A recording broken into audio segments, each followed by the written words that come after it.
Good morning. I am Steve. I was the writer and designer of a game called Gone Home. It's an indie game that came out last year. In case you're not familiar with it, I'm going to play a little footage from the game so you get an idea of what it's all about.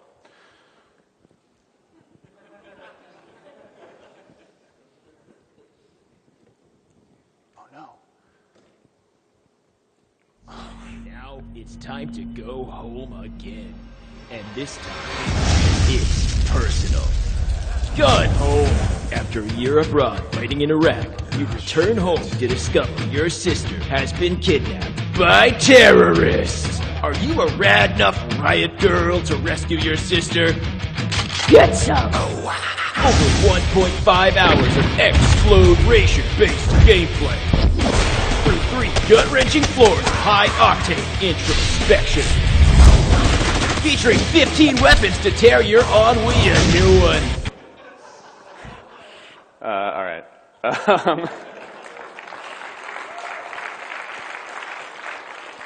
Yeah. So that's not what Gone Home is like, and that's basically why I'm doing this talk, I think. Because, I've worked on a number of games before I worked on Gone Home. I was a level designer on BioShock Infinite.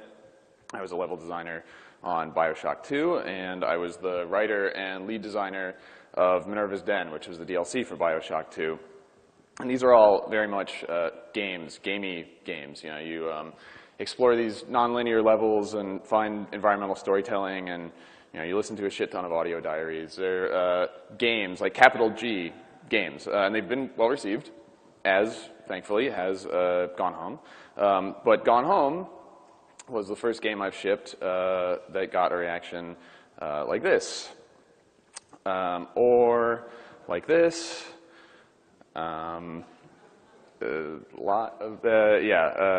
This game sucks and is a conspiracy is like a good box quote, I think. But at the same time, it was getting reactions like this from mainstream enthusiast gaming press, from the Game of the Year awards, from these outlets. So, what does this mean? How is Gone Home not a game and also Game of the Year? What does the reaction say? Why did it happen? And frankly, as one of the people who worked on this thing, you can't help but think about what this means. But I hold that Gone Home is very much a game, that its gameness is what gives it any meaning at all. That if it wasn't a game, it wouldn't be anything. I know that the arguments are, there's no combat, there's no story branching or player builds, there's no fail state, or it's a short game. You're not going to get your 30 hours out of it. These are things that set it apart from a modern mainstream video game, from the expectations that a lot of players have. But I think that Gone Home has very much in common with games throughout the ages, with game experiences that we've had in tons of different forms. I think that's important. I'm Steve Gaynor, and this is Why Is Gone Home a Game? So, let's see if I can do a thing real quick. I want to do brilliant. As to those arguments against Gone Home being a game, like I said, these are things that when we are, as gamers, as people that play modern video games, as fans, that we've come to expect, right? The video games have a certain format that they've developed over time. But these are not properties of all games, generally. And I think that Gone Home relies very deeply on a number of properties that are integral to game experiences generally. Variability of player experience from session to session and player to player, the idea that no two players' experience is exactly the same. A central focus on player agency driving what happens and what the player's experience of the game is, and a spirit of playfulness within the themes and rule set of the game. because I think that it's important to remember that all of these things define what a game playing experience is in all formats. We're approaching these sets of rules within a frame, within a magic circle that we enter, and we agree to play within those rules and to figure out how to express ourselves and make meaning out of them. But specifically, we're here to talk about video games. It's what we make. We love them, and I think part of the reason that we love video games specifically is because you are interacting, in a single-player game with this autonomous agent, right? It's something that electronic games gives us that's unique, that we can observe what's on screen and make a judgment from it and throw an input back into the system and see what it does and establish a dialogue. It's a dialogue between yourself and this unpredictable thing that is happening kind of in the space between you and the screen. It's a dialogue between you and the game, but therefore also between you and the designer of the game. It's a mediated discussion where the designer who established the rules of how this thing works is expressing the possibilities of what you can do, and your inputs are changing that conversation at runtime every session that you play. And it leads to this variability. It leads to this, this end result of no two players having an exact same conversation as it is when they're playing through. And this can take a lot of different forms structurally. It can happen at a high level, at a low level, and everywhere in between. And there are games where the player's inputs and the game's reaction to it are expressed on screen in a material way at a high level, at a structural level. For instance, The Walking Dead by Telltale Games is, in a lot of ways, all about you playing through this story, building context for the decisions that you're going to make, and then making these binary decisions along the way that will change what you see after you make it. You decide if someone lives or dies. You decide if someone eats or goes hungry. And by making that decision, the content that you encounter will literally appear differently than someone else. And they expose this, they make it part of the identity of the game by, at the end of every episode, seeing here are the 5 main decisions you made and how many other people made the same or different decisions. And they show you the variability of player experience. So that is a game in which the structure is the story. But there are a lot of ways to change the high-level structure of a game through play, through your decisions. Minecraft, you play the game by destroying and creating blocks, but through that play, you materially alter the structure of the game world. You decide to build an ornate, cathedral, and your friend decides to build, an island temple. And what you see on screen is, completely different depending on what you've done. But I will say that there are games and game-like experiences that do not require you to actually change what happens or change what you see, but are still deeply dependent on the player interacting and being a participant and building their own structure and understanding of what happens. I'm going to talk about Sleep No More for a few minutes. Sleep No More is a theater experience. It's ongoing in New York. If you go to New York City, you can do it. But it's not a theater experience like you might imagine, that there are actors on stage and you're sitting in the audience and you're watching.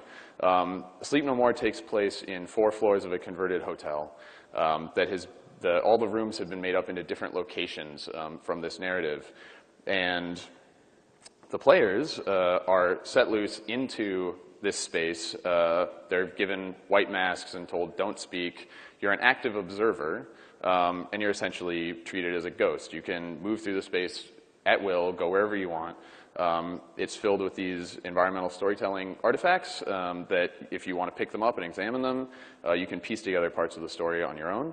But also, there are performers that are moving through the space. They don't have masks on. You can tell that they're not other audience members because they move through kind of on set paths and they'll encounter one another and play out scenes in the same space as the audience. And the audience can get very close to the performers and examine them. And the performers treat them as ghosts. They don't acknowledge that they're there. It's as if the players are invisible. So, it is integral to Sleep No More that you can't change what happens, that you can't have an impact. You can't say, because of my input, the actors did something different or the story changed. But as an audience member, what you start to realize is, when I did Sleep No More, you'll see it's maybe a dozen actors, and you'll see two of them move into a space, and another one comes in, and they do a scene, and it's amazing to watch. And then halfway through the scene, one of them will split off and run off while the scene is ongoing, and maybe stick around for the scene. And then you see that performer that is split off earlier somewhere else later, and you start to realize that the audience and the performers almost always share the same space.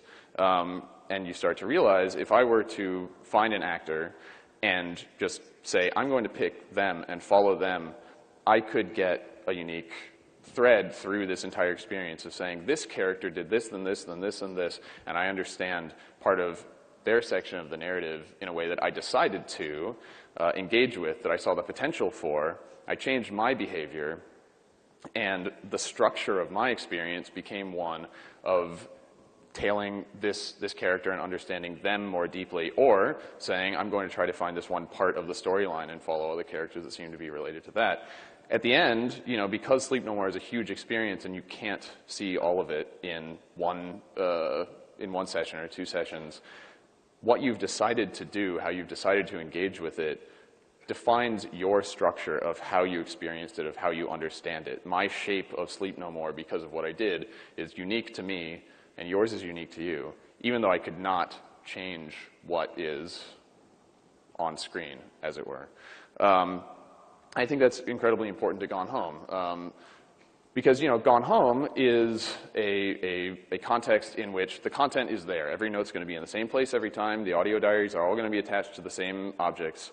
The same lights start on, so forth. But the game is about entering a space and imbuing things with meaning by deciding to engage with them and seeing the potential for how these objects relate, how characters' stories are threaded through the environment, and what to follow, how deeply to engage. And at the end, the structure of the story, the structure of your experience of it and your understanding of it is unique to you, even though you don't get to decide whether,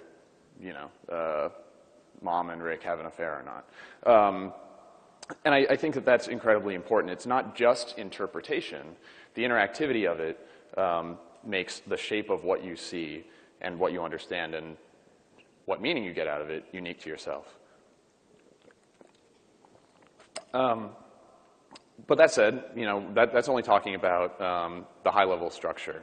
And, talking about the high-level structure, the variability of the high-level structure of the game is important, but it's not where the act of play takes place. Play happens, not in the shape of the Grand Cathedral, but with the building blocks. It's what you do second to second.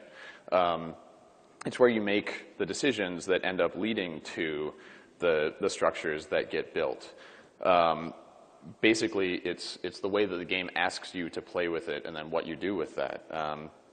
And there are a lot of games that essentially require you to play back with them. Games where they throw, very active AIs at you that attack you, and you have to improvise. You have to fight back. You have to say, I'm going to go behind that pillar. I'm going to use this weapon. Those decisions are unique to yourself, and the game says, if you don't do that, you're going to die.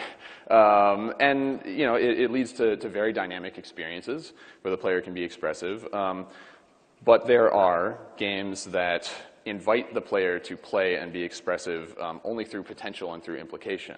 For instance, Skyrim does have a lot of combat. You're a Viking, you can shout at people, it's a cool game.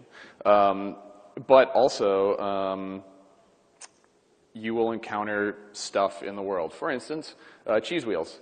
There's a lot of them. They're kind of funny. Cheese has this internet connotation of being, you see these things around and you're like, wow, there's a lot of cheese wheels. And the cheese wheels, like any edible game object, they have mechanical purposes. You can eat a cheese wheel to regain health. You can sell it to get money. And the game is sort of telling you, okay, if you need health or money, you can use this thing for that.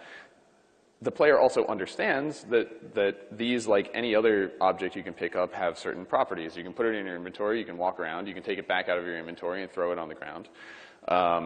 And cheese is funny, so wouldn't it be funny if you were to find every cheese wheel in the entire world of Skyrim and fill a house with it?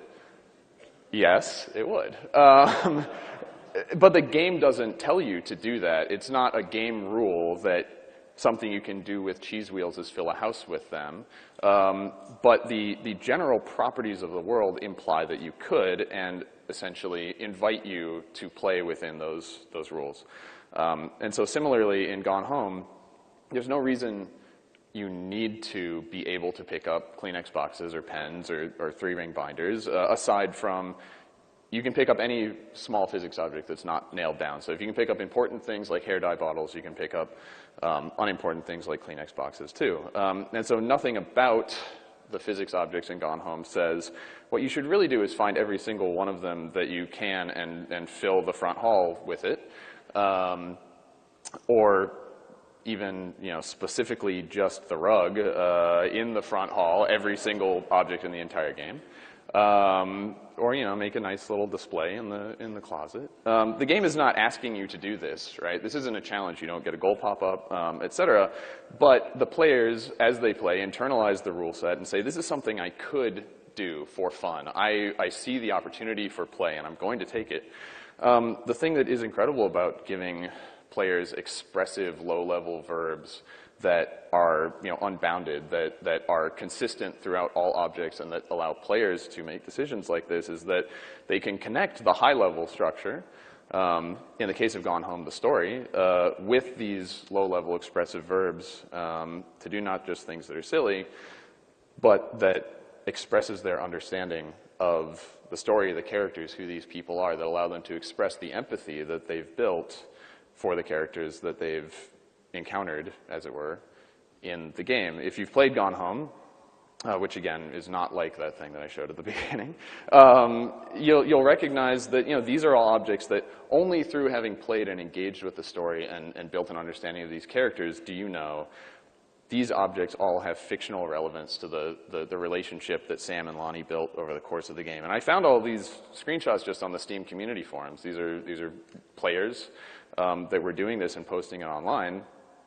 And they use these verbs to say, I want to make a statement. I want to say that I care about these characters, and I want to build this shrine to who they are. I personally think that's pretty incredible. So, you can be playful within a set of rules, but I think that it is important for a game to have two players. And, traditionally, all throughout history, games have had two players, two human players, and that's what's amazing about video games is that player two can be the system. It can be automated. It can be an expression of rules that a human built at one point.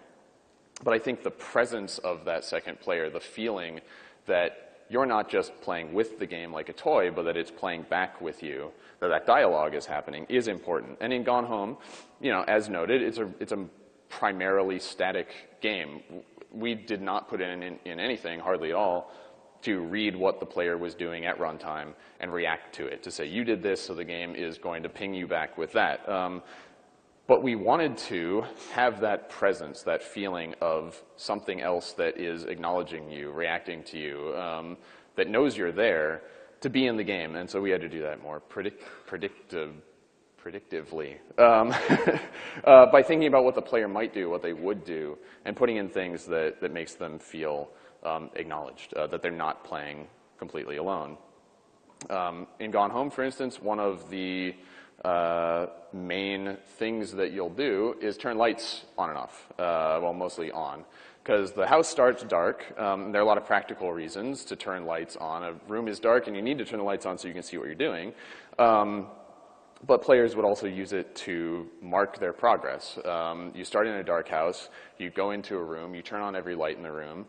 now you know you've been there. You walk back past that door, all the lights are on in the room. Okay, I don't have to search that place again. It has a practical sort of space organizational purpose to it.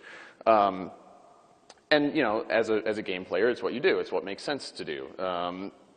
But in a game that has the fiction of being in a family's house, with a mom and a dad and a couple of teenage daughters, what was happening was one of the teenage daughters was going around the house and leaving every damn light on, and do you know how much energy that's wasting?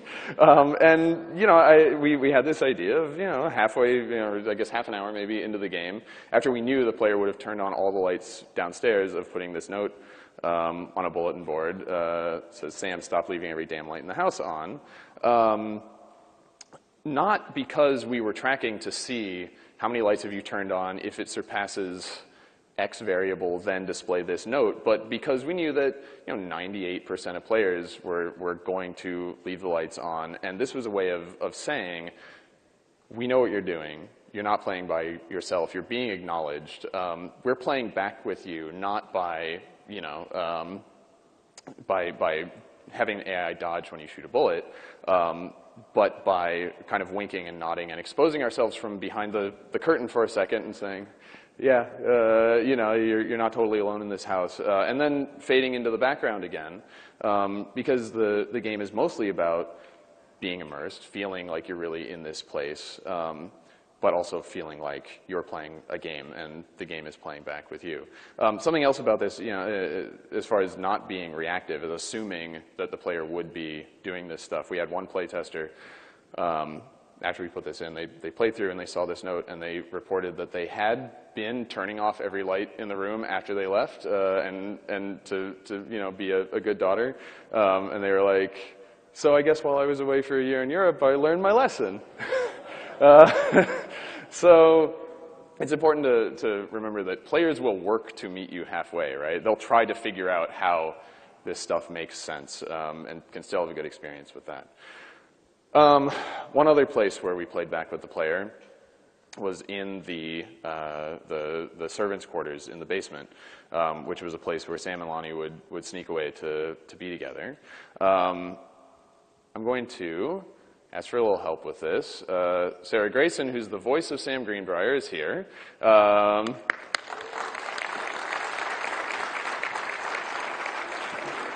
Sarah, good to see you. There's a note here that was written by Sam, not voiced in the game. So Sarah's going to read it so the people in the back can see. We can hear you? I think so. Good. Yeah. Okay, so she's going to read off the big screen. Can we bring the lights down just a little bit, maybe? It's kind of dark. No? Hate it? No. Love it? Hate it? No? You'll be able to read it. It's black on white, whatever. Okay, so you enter this room in the basement, and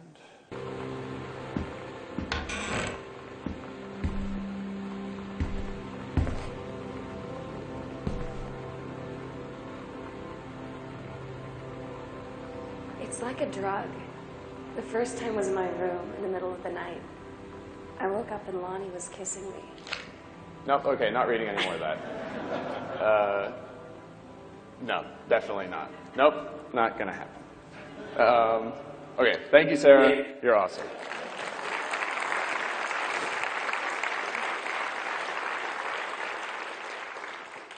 So, this was a moment that emerged from writing the game and implementing the content, which was to say, at this point in the story, I wanted to acknowledge that Sam and Lonnie were in a sexual relationship. They're teenagers. It's like, yes, this is happening.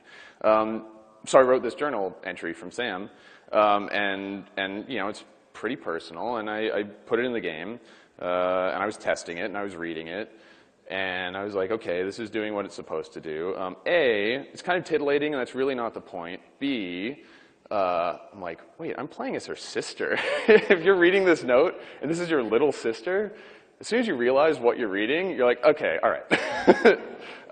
And so we figured out how to do that interactively. We didn't have a script action to forcibly close notes in the game at this point. And up to this point, you've been able to spend as much time with any note as you want. You can leave it open, you can close it, you can come back to it. So all I asked for was a script action from our programmer, Jonaman, for the designer to close a note, for the designer as Katie's surrogate to act in the way that Katie might. And it breaks the rules of the game in one specific place, but for a reason, to characterize Katie systemically, and to make the player think about who they're playing as aside from themselves. And to have that moment of, what happened? Oh, I see, the game works this way now, and have a moment to break the surface, and for the game to play back, and for the designer to show their hand a little bit, and then again, to fade back into the background. But having that second presence there, in any way that you can, because our game is not inherently about that, I think is important to the sense of this being a game. So, these core tenets, this variability of player experience, central focus on player agency in defining the structure of the game, and a spirit of playfulness within the themes and rules, with the player playing with the game and the game playing back. I think these are all incredibly important, and I think that they're why Gone Home is a game. So that's part one. The second half is, why did we design Gone Home the way that we did? Why is it the game that it is? I mean, if it's a game, why is it a game at all? Because Gone Home is a story exploration video game. In other words, it's a story game. If the point of the game is to experience this story, why does it have to be a game? Why isn't it just the text? I think that's a question that applies to any non-prose fiction. Why is Pulp Fiction a movie? Why is Waiting for Godot a play? Why is Jimmy Corrigan a comic? It's because they weren't written in isolation and then applied to those mediums. It's because the narrative was designed for the medium in which it takes place, that it was intended for, right? And Gone Home is very much that. We didn't say, we're going to tell this story about a family and a house and a love story and so forth, and figure out what kind of game to make with it. What we had, the resources we had available to us, the skills that we had available, what we were good at as developers, and what we wanted to make came first. The narrative was designed for that. Because we started out as 3 developers in a basement. We had worked on the BioShock series together, and we knew we wanted to make something that we knew how to make already, because if you're an indie developer, you want to mitigate risk as much as you can. But the BioShock games have a lot going on. That's a big feature set, right? That would be hard for 3 people to make, for sure. But we knew that there was something there that really inspired us, that we wanted to talk about the exploration and story discovery part of those experiences, which meant we could cut a lot of stuff and only have a few remaining major features that we would need to be able to tell this story and make this story experience the way that we wanted to. And by adding a couple of new features to expand that specific part of the game, we would be able to make a game that was entirely about exploration and story discovery in a robust way. And so those became our constraints. Why did we make a game about a house? Because we could build one location that would be dense with information to find.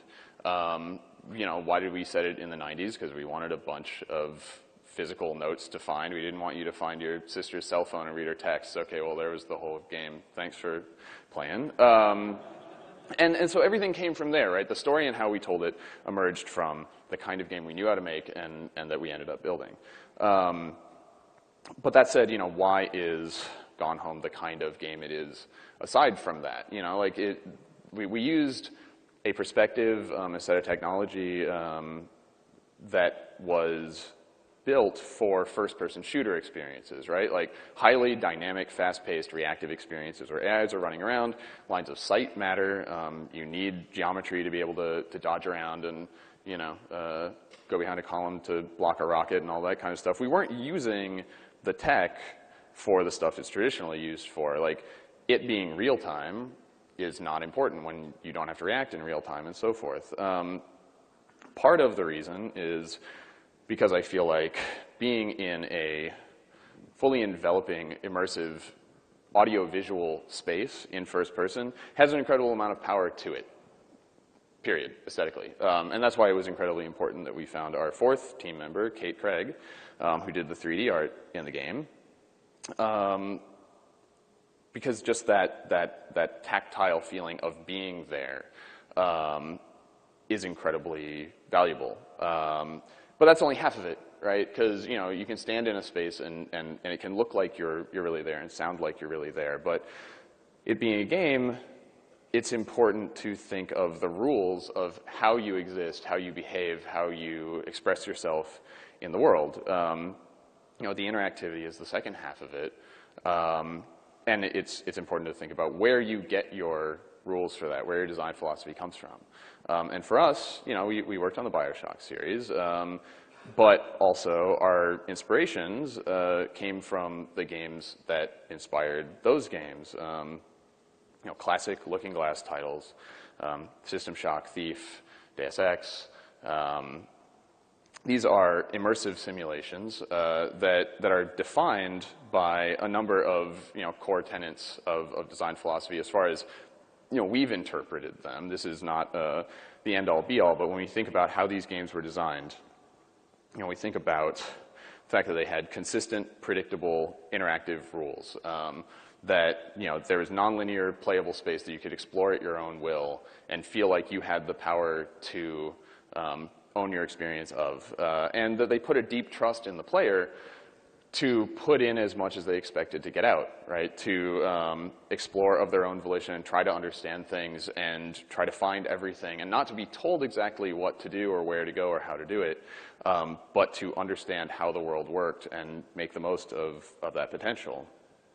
And the thing about Gone Home is obviously, you know, we didn't set out to make a slavish recreation of that classic Looking Glass experience, and a lot of the aspects of those games that you associate with kind of what they aren't present in Gone Home. You know, emergent gameplay is kind of the catchphrase, and Gone Home doesn't target that, but it comes from what I think of as the same kernel, the same root. And I think the difference in Gone Home versus our inspirations is what the rules allow you to express, what role you inhabit in the game world. Because in System Shock, you're a cool hacker with guns and psionic powers trying to escape a derelict spaceship. In Thief, you're a master thief in a world of supernatural dangers trying to steal everything that is of value in amazing locations. In BioShock, you're a genetically engineered killing machine trying to escape an underwater city. And in Gone Home, you're a normal college student who is tired and kind of wants to go to bed but doesn't know where her family is. Which means that what the rules have to allow you to do, what they have to enable, is very different. But we started from that design philosophy of saying there are going to be a number of, kind of a limited number of categories of objects that you can interact with, and they're going to have consistent rules that you can use to predict how you'll be able to interact with the world and feel immersed in the space, not just visually and audio, you know, audio-wise, but interactively. So, you know, in Gone Home, there's a limited number of categories of things that have interactive rules attached to them: drawers and doors, lights, notes, physics objects, and keys and codes. I think that's it. And they all have simple, straightforward, consistent rules. Anything that you encounter that fits into one of these categories can be interacted with in these ways, unless there's an in-fiction explanation for it. The only reason you can't open a door is because the door is broken, or because it goes outside and it's raining outside and it's the middle of the night and you're not going outside. We didn't build the outside, but you know, a light can only not be turned on and off if the bulb is burned out, etc. And that feeling of consistency of the world always working the same way, I think, makes you feel like you are in it in a meaningful way. But there are limits to this, right? You can't just do everything in the house you could do if you were really physically there. And that's also true of any classic Looking Glass game. There are rules that define what you can't do as much as what you can. In both Deus Ex and Gone Home, you can't pick up a couch. Well, okay, in Deus Ex you can get the arm strength mod, then you can pick up a couch. Because, sometimes you need to stack a couch on a crate so you can get to a vent, because that's what cool cyber agents do. But in Gone Home, you can't pick up the couch, or move it at least, not because you're not strong enough, but because you're playing as a member of this family who's returning home for the first time. You can't knock this lamp over or tear this photo off of the wall, not because of physical constraints that you wouldn't be able to, but because it's not something that Katie Greenbrier might do. The limits, the fictional limits of the role that you're inhabiting tell you as much about what the rules need to be as the physical constraints of the game world.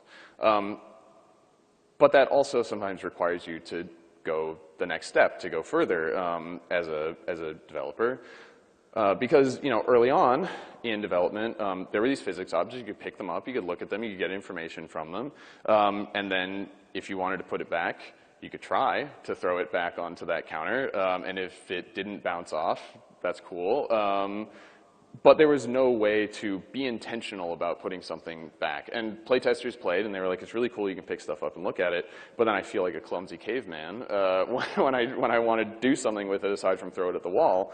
And it made them, they reported that it made them feel like they weren't really the character, like they were not part of this family. Because what they wanted to do, their player intent, was to pick stuff up, get everything out of it that they could, and then be gentle, careful, respectful of the space.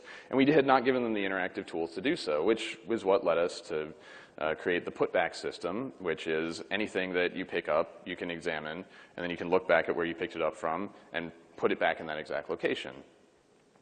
It was something that players told us they had built empathy with the overall experience, and they wanted more interactive tools to be able to express that. I think that Gone Home would not have been effective if we did not have this very simple mechanic to allow the player to interactively inhabit the role that we had put them in. But there are other constraints that are really not due to fiction. They're simply due to production constraints. And when you're making a game that takes place in a very realistic, relatable, just sort of normal setting, you have to express to the player somehow what the bounds of the simulation are, right? It's not the holodeck. And so you have to say, okay, you can do this, but not this, because that's how the game works. For instance, with this bookcase, if you were to encounter this bookcase in real life, what could you do with it? Anybody? No, I'm just you could take all the books off the shelf, you could throw them on the ground, you could open any book and read it, cover to cover. And, we couldn't support that. We couldn't make that. And so the way that immersive sims will expose that rule set, and the method that we used was to establish early a consistent visual language of how this stuff works, of what the rules and what the boundaries are. So in Gone Home, you cannot interact with any book that's in a row or in a stack, that's in a group, essentially. But single books that are laying out by themselves can be picked up and examined like any physics object. And so, the first bookcase you encounter has both of these types of books on it, and you mouse over it, and you're like, I guess I can't interact with books. Oh, that one is laying out by itself. I see. And using that visual language and then maintaining it consistently throughout the entirety of the game allows the player to filter information in a meaningful way and navigate the game world through its rules and through their own observation. In Grand Theft Auto games, you can interact with any car in the entire world because jumping into cars and driving them around and escaping the cops with them and so forth is central to the gameplay. Grand Theft Auto would not be good if you could only interact with a subset of drivable cars, right? Like, cars always interacting the same way is incredibly central to how the player understands how to play the game. Similarly, in Minecraft, it's about creating and destroying blocks. So any block that doesn't literally define the edge of the world can be interacted with. There aren't interactable blocks and then decorative blocks. But then in a game like World of Warcraft or Skyrim, mining is a mechanic, and logically in our own world, you could take a pickaxe and you could start hitting any rock and see what's inside it. But in those games, there's a lot of rocks. There's mountains, in fact. And if you could just take a pickaxe to any rocky surface, it would get frustrating and tedious quickly, and you would just stop. People wouldn't mind. Why would you waste your life? And so in those games, they established a visual language early, which is mineable rocks look different. You can see the ore on the surface. You can organize the game world into relevant rocks and the scenery. And it allows you not to be overwhelmed with information overload and to make intentional choices based on what you observe. And so in Gone Home, books, examinable books, are mineable rocks in Skyrim as opposed to blocks in Minecraft. You can say, there's a lot of books in this game, and I can just ignore most of them. And I understand why, and I understand how that works, without the game having to tell me, but through how I play and what I've observed. This sometimes puts additional constraints on you as a developer, because you have to keep yourself honest, right? Like, once you have established these rules, the player has no choice but to play by them. So you have to self-police and make sure that you do as well, because these rules transfer easily. We also have VHS tapes in the game, and they follow the same rules as books because the player sees that they have a very similar form factor. They contain information. They're on shelves. They're like a book, and so any VHS tape that's in a stack cannot be interacted with. And we knew we didn't want the player to interact with any VHS tapes because they have the natural affordance from our own lives of being able to put them in a VCR and watch a movie, and we're not doing that because we couldn't license the full run of X-Files Season 1. And so, we were like, okay, every VHS you encounter is going to be in a stack or a row. You'll understand that you can't interact with them, only observe them. But the thing is, we could not do that and have a VHS or a VCR on the other side of the room, because once you see the natural affordance of, I can put VHS tapes in VCRs, and you see they're all in a stack and you can't touch any of them, you're like, but the VCR is right there. Why won't you let me touch it? You're taunting, the player with this potential that they see, but they're not allowed to fulfill. And similarly, so we couldn't let you pick up a VHS tape and there's no VCR around, because now you're carrying it around. Like, when do I get to put this in a VCR? We had to double solve for that and say, all VHS tapes are going to be in stacks or rows, and there's going to be no VCRs, so you're not tempted to try to pick one up. And this led to us finding new avenues to characterize Sam in the game, to add fiction that we wouldn't have had otherwise. Because, we had cords dangling where VCRs would have been. Clearly, they're missing. At some point, we added this note of Sam saying, tell mom and dad I'm sorry about the stuff that's missing. And if you follow the thread through, you're like, oh, she took the VCRs with her, because that'd be a good score at a pawn shop. And it allowed us to say more about the characters because of where the rules of interactivity took us as designers that we wouldn't have gone otherwise. I think that's one of those things, speaking of emergence, that's really magical about game development, is when the game itself leads you to find out more about your characters than you would have known otherwise. And all this talk about affordances and consistency and readability, it all descends directly from Donald A. Norman's The Design of Everyday Things. So if you're in this room and you have not read this book, you'll be reading it on your plane ride home. A designer should. It's an incredibly valuable book that talks about digital and physical interaction design, and it should be read. So, why does this matter? Why does this approach to game design matter? I think that it's cool. I like games like this, but that doesn't explain why it has gotten the reaction that it has in the form of Gone Home. Why does designing things consistently and readably make a difference? Part of it is because these things increase accessibility. There are a lot of ways to increase accessibility to your game.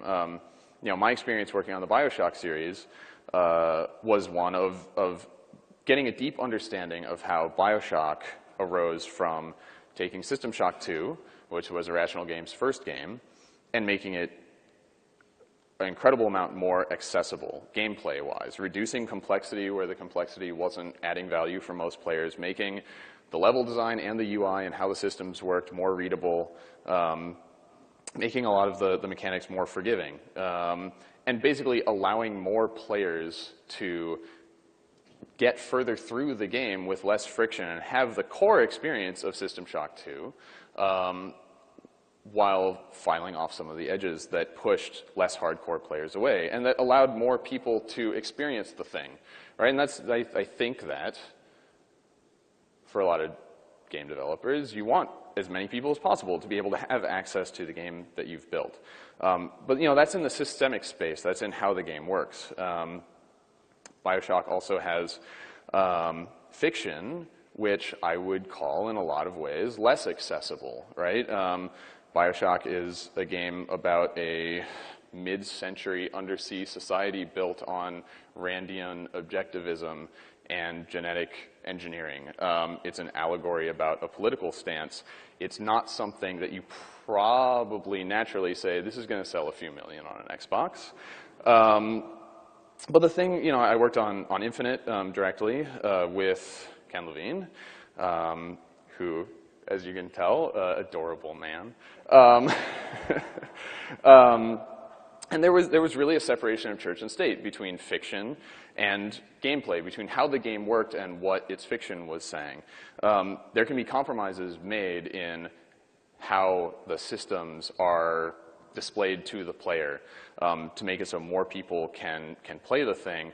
But what I really appreciated about working with Ken was that he would not compromise on the ideas. The ideas were important to him. He wouldn't give them up. If his shooter needed to be about American exceptionalism in a floating city in 1912 and multiple universe theory, that's what it was going to fucking be about, and figure out how to make that the thing that people would engage with. And for the gameplay, the stuff you were doing moment to moment, to be accessible all along the way. And so similarly, as we started to develop Gone Home, we figured out who the characters were, what the setting was, what this was going to be about. It dawned on me, oh, I'm going to be writing from the perspective of a teenage lesbian. Okay, that's not something that is necessarily in my natural wheelhouse. It's something that is not my own experience. It's something that sounded hard and risky. And we could have said, we should probably figure out something else for this to be about, not just because it's something that I knew was going to be a high hurdle to get over, but that as a gaming audience, it's not something you jump out as saying, like, okay, gamers are going to be into this. This is what they want to hear about. This is the story that people who buy games on Steam are naturally going to gravitate to. But I knew that it was important to fight through that and commit to it and say, what we're going to do is do the research, understand these people's experiences, try to represent them in an authentic way, and make the game and the experience of playing it, regardless of what it's about, compelling enough that gamers will be drawn in, and they will come along with us to discover the content and who these people are and engage with it. That was job number one, was making the game good, making the experience compelling, because we knew that our core audience, we're PC only, we were releasing on Steam, as I was saying, we're name-dropping System Shock and shit. Like, the gamers, the PC gamers that read Rock, Paper, Shotgun are going to be audience number one, right? They're going to be our base. They're the people that are looking actively for new experiences to play on their computer that aren't like stuff they're already familiar with. And so making the experience of playing the thing good for anyone who might pick it up was critical. That's what all the design stuff is about. But we also knew there were going to be people that were going to be coming to the game only because of what it was about fictionally, because it was about stuff that games don't normally talk about. And we were, happy to see that there were people that I would say are outside of that naturally assumed audience that reached for the game because they heard that it was relevant to their lives, that are not gamers, but that are interested in the stuff that is in the game. Because, you know, we made a game that was about not having challenge, not having mechanical blockages to continuing, that could be about normal, relatable people. People that any player might know from their own lives. Some of them might live down the street. Some of them might be in their own family, not through a lens of this sort of abstracted, fantastical stuff that creates a fictional barrier in a lot of cases. And so when non-gamers took that leap and said, you know what, I don't play video games, but this one sounds interesting, and I'm going to try. And they download Steam, and they see this shit. Like, if you've never downloaded Steam before, and like, this shit's intimidating, right? Like, being a gamer has a stigma to it, right? Like, and it's not easy if you have never downloaded a game and launched it on your PC to get through all those loops, but they're trusting us to say it's worth figuring out how to have this experience. And once they've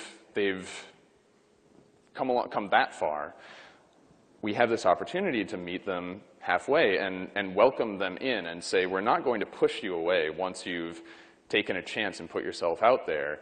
We're not going to say, thank you for taking this risk and downloading our game. You died. Try to be better at this thing you've never fucking done before. We can say, you are welcome into this experience. You're invited in. And the rules that we've set up allow you to understand how to progress and how to be effective in this world without thinking about it, remaining immersed, and just having an experience that's valuable without being pushed away. So, you know, through these core tenets of relatability, usability, accessibility, we can make the stuff we love more accessible to more people. You know, we understand why we love games, and we've been doing it a long time. But you know, I'm proud that we were able to make a game that we've gotten so much response from people that says it was relevant to their own lives, that they could see themselves in it, and that it was designed in such a way that they can engage with it. Because, you know, I think we have this potential to do a lot of great things, right? To give people a feeling of being triumphant, you know, the tragedy of defeat and the you know, feeling of getting better at something over time and mastery and discovering incredible worlds and, you know, winning, you know. But I also think that we have this opportunity to talk about stuff that is outside of that frame and that allows you to concentrate completely on interactively getting closer to these characters, to other people, to understanding them as individuals and building human empathy in a way that we as game developers have unique access to. I think that any entertainment, any art worth a damn allows you to understand other people better, and I think that the unique tools of interactivity allow us to do this in ways that no one else can. There's a quote from a PC Gamer write-up that I'm proud of, and I'll go ahead and read it. It's been said that Gone Home subverts our expectations of what a game experience should be in order to tell a different story. But what I like most about it is that it's not about throwing away what games are good at. Games are a form of communication that demands mutual participation. Good games expect your critical engagement and treat you like someone capable of interpreting situations and environments intelligently without the need for hand-holding. There's something positive and hopeful about entertainment that wants you to be active, not passive. Gone Home is, as much as any other game on this list, and gratefully this is an end-of-year list, it's a game about making choices. Not which soldier to turn into a robot, but where to go, what to look for, what to choose to attribute meaning to. It's about following lines of potential through to the point where you discover what is. A drama that celebrates the thing your brain is doing when you're switched on and engaged with the world. And to have made something that's trying to do that stuff and then see a writer extract that from it, I don't know. You can't ask for anything more. So, you know, I don't think that every game needs to be like this. I don't think there's any single solution to what a game should be. I think what's beautiful about games is they are all so different from one another, and they're all games, and they all give us amazing experiences. But I hope that Gone Home gives us one example of a game that through relatability, usability, accessibility, and attention to craft, we can draw in new, different audiences and show them why this stuff matters so much to us. And I think that's worth fighting for. Thank you so much. I'm Steve. That's my info.